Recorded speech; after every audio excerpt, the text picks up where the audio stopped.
మోహన రూప గోపాల, మోహన రూప గోపాల, అతీతము నీలీల, మోహన రూప గోపాల, ఊహాతీతము నీలీల, మోహన రూప గోపాల.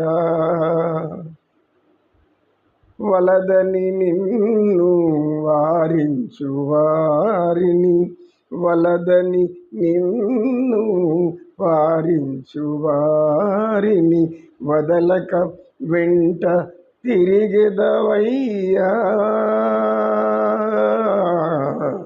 వలదని నిన్ను వారించు వారిని, వదలక వెంట తిరిగెదవయ్యా, వేణువు నూదుచు వేడుక సేయగా, వేణువు నూదుచు వేడుక సేయగా, కోరిన వారికి దర్శనమీయవు,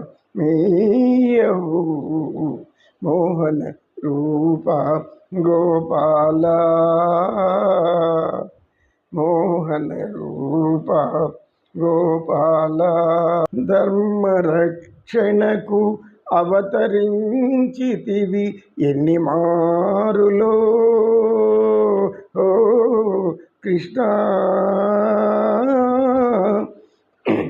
ధర్మ పరిరక్షణకు అవతరించితివి ఎన్ని మారులో, అన్నిటికన్నా అపురూపమైనది కన్నుల విందవు ఈనాటి ఈ రూపమే, మోహన రూప గోపాల, మోహన రూప గోపాల.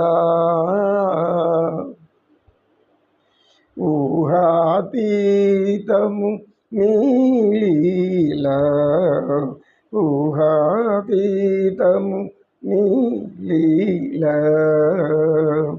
మోహన రూప గోపాల. జయ శ్రీమన్నారాయణ. నమో నమ, నమో నమ, నమో వెంకటేశాయ నమ.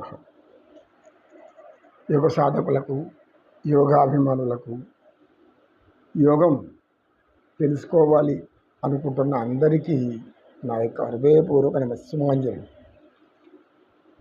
అందరం కూడా ఇంకా ప్రాథమిక స్థాయిలో నేర్చుకునే దాంట్లోనే ఉన్నాం, గొప్పవాళ్ళమేం కాదు. కనుక తెలుసుకునేది కొంచెమైనా సత్యం తెలుసుకుంటూ ఉంటే ఆ భగవంతునికి సమీపంలో నివసించవచ్చు. ఉపవాసం, ఉపవాసం అంటారు. ఏంటి ఉపవాసం అంటే? ఉప అంటే సమీపము, వాసం అంటే నివసించండి. అనేక మంది ఏమనుకుంటారు, ఉపవాసం అనగానే ఒక పూట ఆహారం మానేసి ఉండడం, అది కూడా ఆరోగ్యానికి మంచిదే. అయినా ఆధ్యాత్మిక విధానంలో ఉప అంటే సమీపము, వాసము అంటే నివసించడము. భగవంతుడి దగ్గరగా నివసించాలంటే ఏం చేయాలి? భగవంతుని మీద భక్తి, ప్రేమ, ప్రీతి, ఆర్ద్రత, అనురాగం, పవిత్రత, పరమానందం ఇవన్నీ ఆయన వద్ద ప్రదర్శించినప్పుడే ఆయన మనకు దగ్గరలో ఉంటాం. అలా లేకుండా అనేక కల్మషాలు మనసులో పెట్టుకుంటే ఆయనకి ఎప్పటికీ దగ్గర కాలేము. ఎన్ని ఉపవాసాలు, ఎన్ని తపస్సులు, ఎన్ని జపాలు చేసినా కూడా మనసు మలినమై లోపల ఉంటే, లోపలుండే మనోమాలిన్యాలను తొలగించుకోకుండా ఉంటే భగవంతునికి దగ్గరగా ఎప్పుడూ పోలేము అని సత్యాన్ని అందరూ గ్రహించినప్పుడు ఈ యొక్క భారతదేశం సనాతనమైన ఈ జ్ఞానాన్ని అలా నిలిపిందవుతుంది. నమో గోవింద, నమో గోవింద.